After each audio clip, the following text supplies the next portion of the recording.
రాఘవేంద్రరావు గారిని మాట్లాడవలసిందిగా కోరుతున్నాం. వచ్చిన అతిథులందరికీ ఇది బాబు అందరికీ ఇది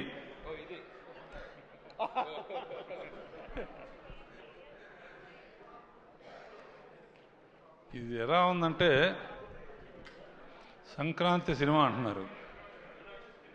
సంక్రాంతి ఎస్తో స్టార్ట్ అవుతుంది. Producer Saaho S, Susmita S, 2 ఎస్సులు కలిస్తే ఎంత సూపర్ హిట్గా కాకుండా ఏమవుతుంది? అండ్ చిన్నప్పటి నుంచి చూస్తున్నా సుస్మితని. ఇటువంటి పెద్ద హిట్ రావటం అమ్మా నీ బాధ్యత ఇంకా బాగా పెరిగింది. సాహో నీకు కూడా, అండ్ మీ ఫాదర్ని కూడా అడిగానని చెప్పు. చిరంజీవి గురించి ఏం చెప్తాను నేను? నాకన్నా చిన్నవాడు అయినా బాబాయ్ అని పిలుస్తాను. చిన్నప్పటి నుంచి అల్లూరి రామలింగ గారు కానీ ఆ రోజుల నుంచి ఒక కుటుంబంగా పెరిగాం. మెయిన్ క్రెడిట్ నాకేంటంటే స్వర్గీయ ఎన్టీ రామారావు గారితో 12 సినిమాలు చేస్తే నేను బాబాయ్తో 14 సినిమాలు చేశాను.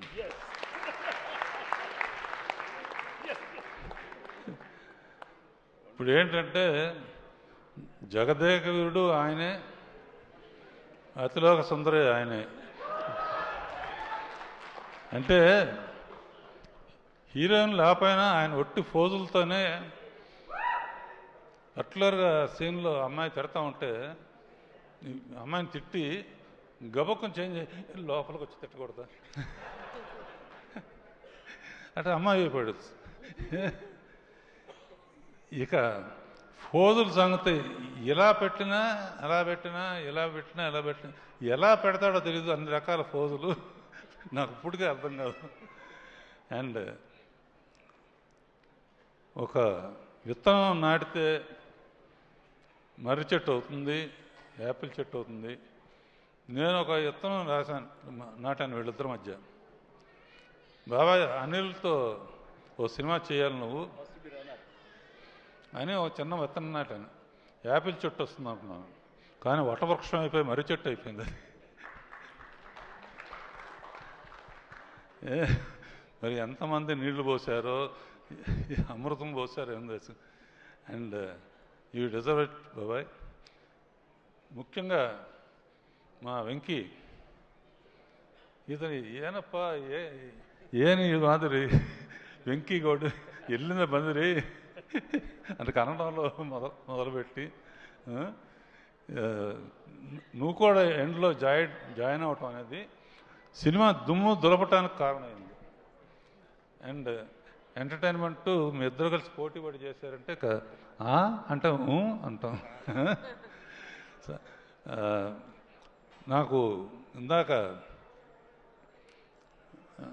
కారు అనిల్ ఇచ్చారే, అనిల్ ఏ సినిమాకైనా సరే ఇప్పుడు వరకు నేను అన్ని సినిమాలకి షీల్డ్స్ ఇవ్వడానికో దీనికి వస్తూ ఉంటాను. వాళ్ళు ఊరు వెళ్ళాను, ఇందాక చెప్పాను.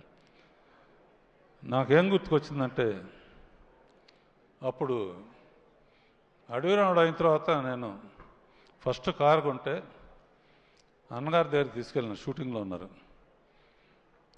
నేను పక్కన కూర్చున్నాను, ఆయన తోయారు. దాంతో నేను ఈ స్థాయికి వచ్చాను. ఇప్పుడు నువ్వు తోలేవు, ఆయన కూర్చున్నారు, ఇంకెక్కడికో ఇద్దరు. అండ్ ఒకటే చెప్తున్నాను బాబాయ్, నువ్వు ఎవరైనా ఏజ్ అసలు నీకు ఏజ్ లేదు అసలు.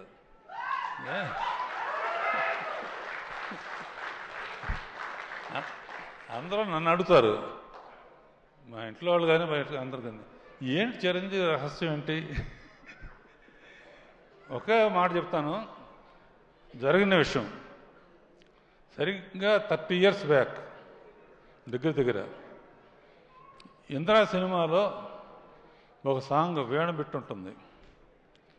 నేను ఏదో ఊరు వెళ్తున్నాను, ఫ్లైట్కి టైం అయింది.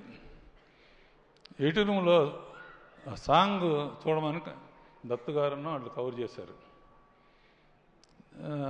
టైం లేదంటే ఆ ఒక్క సాంగ్ చూసేవాళ్ళు. ఆ ఒక్క సాంగ్ చూశాను. ఫ్లైట్ కానీ లేకపోతే తిన్నగా ఇంటికి వెళ్ళిపోయామండి. ఫోన్లో చెప్పాను, నీలాగా డ్యాన్స్ చేసేవాడికి ఎవ్వరు పుట్టరు అని.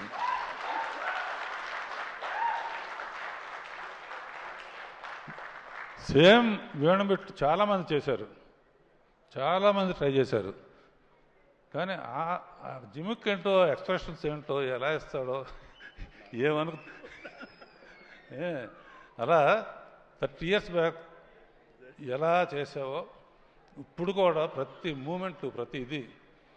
అండ్ అనిల్ ఇక చెప్పడానికి అవసరం లేదు కామెడీకి. వెంకీను చిరంజీవి కలిపి చేస్తున్నారంటే దుమ్ము దులిపేస్తారు కదా గ్యారంటీ. నేనైతే ఒక సీన్ పెట్టామండి అనిల్, వీళ్ళిద్దరు తాగొచ్చి 9th దగ్గర కూర్చుంటే ఎలా ఉంటుందని.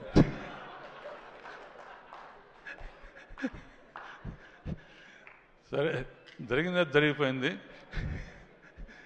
సంక్రాంతికి నిజంగా యాక్చువల్గా ఏంటంటే సంక్రాంతి టైంకి ఇండస్ట్రీ చాలా డల్గా ఉంది. డల్గా ఉన్నప్పుడు ఇండస్ట్రీ గబుక్కున హనుమంతుడు అందరూ దెబ్బతిని కినబడిపోతే అనిల్ సైగ చేశాడు. చిరంజీవి వెళ్ళి సంజీవిని తీసుకొచ్చి మొత్తం ఇండస్ట్రీని బతికించాడు. అండ్ ఇది ఫ్యాక్టు. అనదర్ థింగ్, పోయిన పిక్చరు సంక్రాంతికి వస్తున్నప్పుడు భీమ్స్కి చెప్పాను, భీమ్స్ గుర్తుంది కదా, మాట నిలబెట్టావు. అండ్ నువ్వు కూడా సూపర్ స్టార్ మ్యూజిక్ డైరెక్టర్తో ten ten ten ten ten ten ten ten వదిలిపెట్టలేదు. Okay, all the best Saaho and everybody. బాబాయ్, వెంకీ.